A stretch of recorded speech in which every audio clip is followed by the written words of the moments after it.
After so many years of distrust, anger buildup, and resentment by the Jedi, I gotta really ask the Jedi this. What the hell were you thinking was gonna happen when everything boiled over?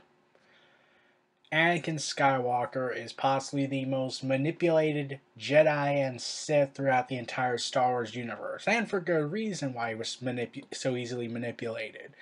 The Jedi pretty much try to treat him like this weapon, like, okay, let's try and make him one of us. Like, let's make him an emotionless, self-centered, egotistical, nonsense fruitcake. And Palpatine was like, let's turn him to the dark side of the Force. And so, Anakin was just manipulated by both sides. He was manipulated by the Jedi, he was manipulated by the Sith. He was basically in a no-win situation when he ultimately fell. Um, from the moment the Jedi first met him, they seemed to not like him. Like the second Yoda said, "Clouded his future is." Like that was the Jedi's warning light saying, "Bad stuff, bad stuff, bad stuff, bad stuff." And I'm saying that it doesn't always, just because you don't know his future doesn't mean it's automatically bad. And in a way, the Jedi made it bad by pretty much resenting him because, oh well, we don't know his future, therefore we have to treat him like he's the spawn of Satan or the spawn of Sith. And in a technical theory, it kind of was true on the Sith part. I'll get to that in a moment. But here's the Jedi, the Sith master that was fooled by so many parties. Here's my ultimate opinion.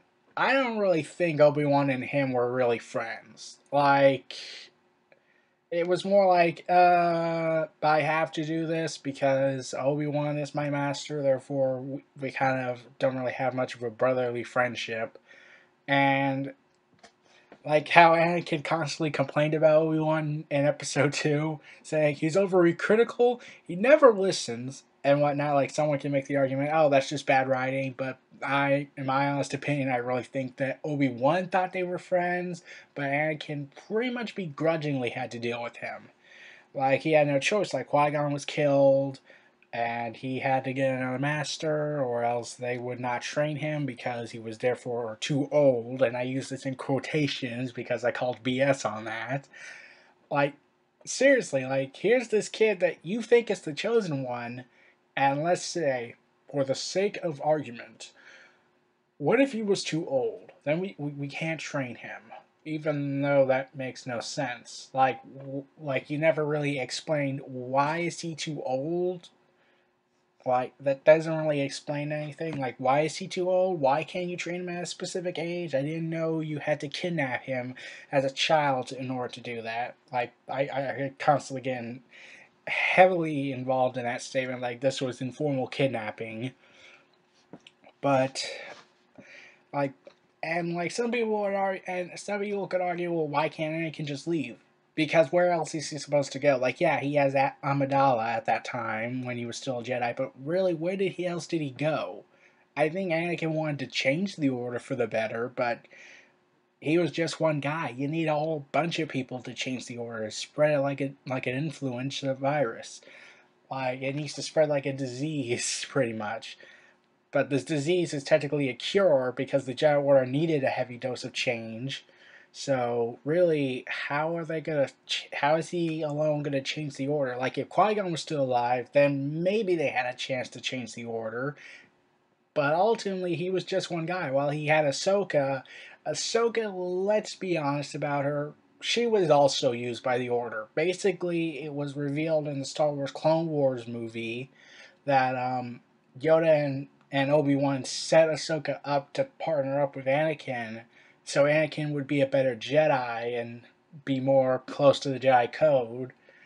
And I took numbers to that. Like, so wait, Ahsoka to you is just a tool. Really think about that.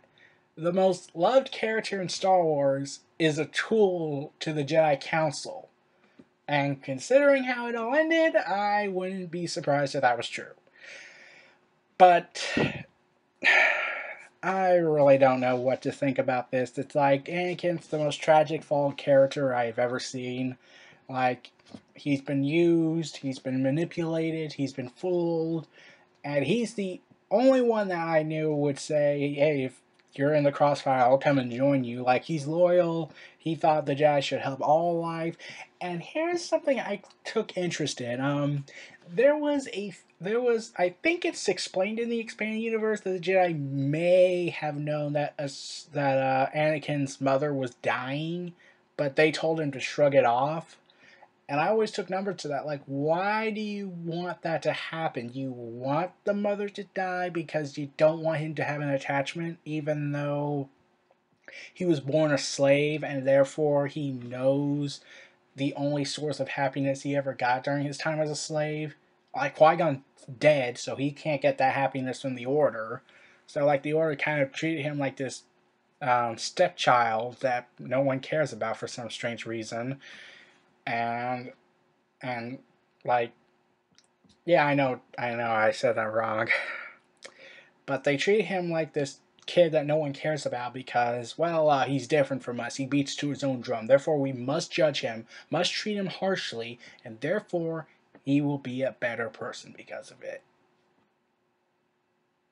No! That's not how this works. If you do that, then, yeah, he's gonna obviously fall and become a bad person later in life.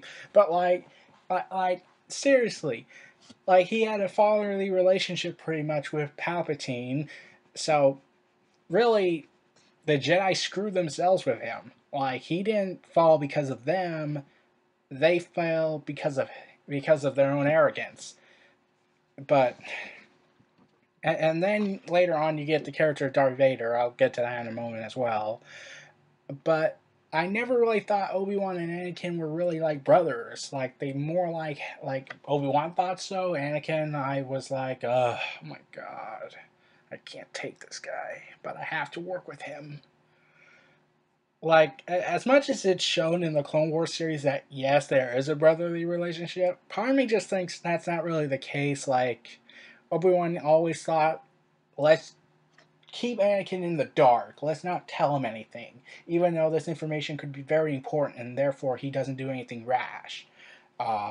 Mentality. But no, Obi-Wan also kept him in the dark about some heavy secrets. And apparently, Obi-Wan knew that Anakin was having visions of his mother dying, and Obi-Wan told the council, and Obi-Wan came to believe, including the council, that they should just keep this hidden. Like, yeah, this is just homesick, not really visions of a possible future that's most likely going to happen. We tend to ignore the god of the Force pretty much like that, which honestly would explain so much about that part where Mace Windu said, I think it's time we inform the Senate that our ability to use the Force had diminished. I'll get to that in the video as well. But ultimately, Anakin was the most tragic, flawed character I've seen in Star Wars, and I don't think anyone could ever replicate that kind of tragic fall, especially how in the expanded universe it's played a little subtly. Like, you don't know that the corruption of the Order had a hand in it. You thought Anakin led to his own fall or Palpatine manipulated him, but really there was a huge factor in all of it that led to his ultimate demise and ultimate fall to the dark side. And I don't really call it the dark side, I just call it the negative side or the negative emotions of the Force, because I consider the Force as one being, not two beings that have distinct personalities and all that. Now we get on to the character of Darth Vader, Anakin's dark side version. Okay, yeah, once again, another tragic, flawed character. Like, all he wanted to do was protect his wife and future children. But since the Order was all restricted, and really they came up with some of the worst advice, like this scene where Anakin in Episode 3 is talking to Yoda, and Yoda's advice was basically, let them die. And I'm thinking, what would have happened if Anakin said that the vision he had was a politician? Like, they're sworn to protect the Republic, and therefore everyone that's in the Senate, and they kind of are really tied to the Senate. So what would have happened if Anakin just said, it's a politician? Would Yoda have really said that statement where basically just let the person die and then move on with life? Which I thought was kind of cruel. But ultimately, like, Vader ultimately had no choice. He had to go to use the dark side of the Force to save Padme and his child, unknowingly would be twins, because Palpatine pretty much was so close to him, like a father figure, that really Anakin thought, okay, that's the best option I have left. Like, the Jedi aren't able to help me, they're pretty much useless. And all that. And I really like this one line of dialogue in episode 6 of Return of the Jedi where Darth Vader sums up his entire character in one sentence. You do not know the power of the dark side. I must obey him. When Luke told him, come with me, father, and Vader says, Obi-Wan thought as much you did. Even though that's not really true, Obi-Wan came intention to kill him, not save him. But that one line of dialogue summed up perfectly about Anakin's character when he became Darth Vader. He wants to live so he could suffer because he couldn't save Padme and what he had thought at the time was his unborn children until he discovered Luke and Leia, that he must live to suffer because he thinks death is too rewarding. Like, death would grant him his freedom. But he wants to live so he can suffer. Like during in the expanded universe, this is really explored, where he's dueling a resurrected Darth Maul. I don't really know how to explain that part, but he says this line where he's about where Vader, when Maul asks him this one question, and Vader says the one that he'll target the one person he hates most, and he says himself, and I'm like, you really want to die, don't you? You want to die, but you feel like you deserve to punish yourself by living. Oh my god, we need to give this guy a hug. Like, my god, this is sad. That he is punishing himself by living and doing all these horrible things because he feels like he has nothing left. Like, he's been used, he's been basically treated like a puppet. Well, a failed puppet to be precise. And now all he has left in life is just to be punished by whatever is thrown at him. And he carries all that guilt he does, but feels like he deserves it. Like he deserves to be punished. Like, man, that's like deep, dude. Like, I never really thought of Vader like that. I thought Vader would be this methodical bad guy. Then we learned more about Anakin in the expanded universe, and we realize he's a tragic hero. Like, he doesn't want to really do all these kind of horrible things, but felt like he had no choice at the time, because literally he was given no choice considering how the Jedi treated him. So really, Anakin's fall kind of was for the purest of reasons. Like, all he wanted to do was protect people, yet the Jedi Council was like, oh, protecting people, even though that's part of our code, that's not really part of our moral guidance.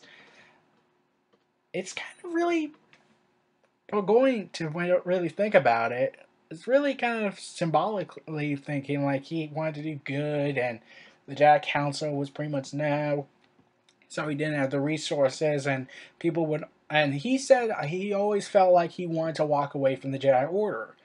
And everyone wondered, why did he not want to walk away? Because there's nowhere else left. I'm like, yes, he could leave, be with Padme, and all that, but I feel like since Padme's a senator and she would be constantly in danger, he needs the Jedi to protect her in a way, so he can use his status as military commander to protect her. So therefore, he's kind of stuck. He can't leave because she'll be in danger, but if he stays, then there's more chance he would have fallen to the dark side. So really, he was in a no-win situation. He was in a no-win of a result. And that's kind of messed up. Let's be honest, that's really messed up. Like, how would you feel if you were in Anakin's shoes? You'd be carrying that guilt and consciousness for the rest of your days. And it always felt like Anakin didn't like being in the Order. It always felt like he was just there because, well, he lost his mother. There's nothing left to do. and I can't really leave because Padme would be in danger constantly, and I need to use the Jedi's resources to protect her, even though I can't really reveal that she's my wife. So really, yeah, he's a tragic hero. He wanted to do good, people knew that, and manipulated him. The Jedi wanted to make him into the perfect weapon, pretty much, try to basically be the Jedi they wanted him to be, not what Anakin thought he should be. And Palpatine wanted him to be in the Sith Empire. So I kind of have to give props to Lucas how he built Anakin up. Like, yeah, the prequels probably could have done better with the acting, but really, I think they did the best they could with the expanded universe and the original trilogy to really show Anakin's descent and showing that this man is not really evil. He's just a broken man that feels like he's lost everything. Yeah. This was Neo Reality Entertainment. Feel free to like, comment, subscribe, and donate, and stay tuned for more.